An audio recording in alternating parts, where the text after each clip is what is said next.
Isang nilalang na taglay ang kakit-akit na kagandahan at minanang takot mula sa nakaraan ang nagkukubli sa ilalim ng balabal ng gabi sa Angola.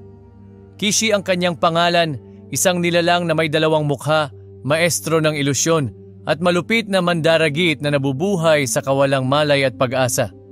Siya ay isang lalaki na may kagandahang walang kapantay, mga matang kumikislap na parang mga bituin at isang ngiti na nang-aakit ng bawal na ligaya.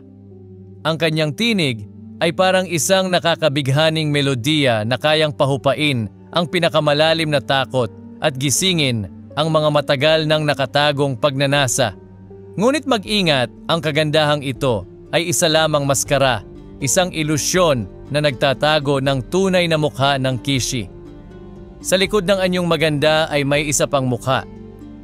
Isang nakakasindak na mukha ng hyena, may matatalim na ngipin na parang kutsilyo, mga matang pula na naglalagablab sa walang katapusang gutom, at isang malupit na ngiti na nagpapakita ng tunay na likas na pagkatao ng nilalang na ito.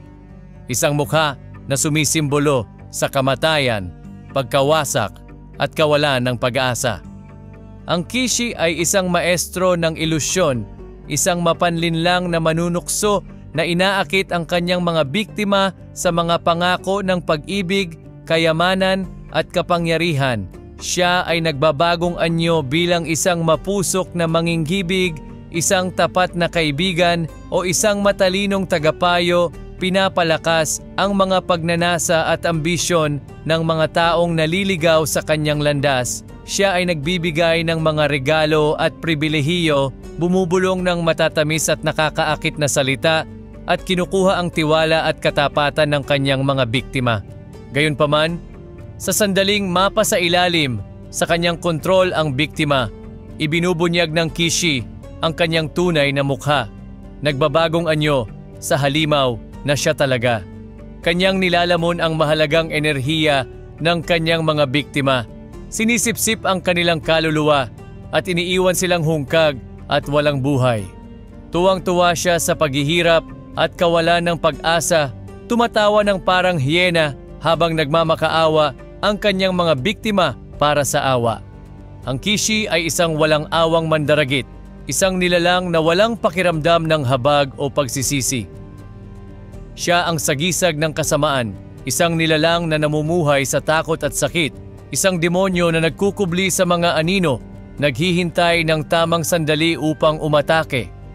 Ang mga tribo ng Bantu ay nabuhay sa takot sa Kishi. Ang kanilang mga panaginip ay ginugulo ng imahe ng lalaking may dalawang mukha. Ang mga ama ay itinatago ang kanilang mga anak na babae. Natatakot na ang Kishi ay agawin sila sa gabi.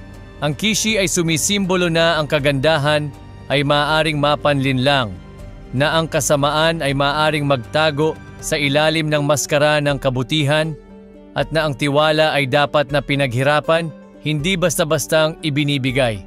Isa itong babala sa mga naghahanap ng madaliang daan patungo sa kaligayahan at tagumpay, isang paalala na ang halaga ng ambisyon ay maaaring maging kapahamakan ng kaluluwa.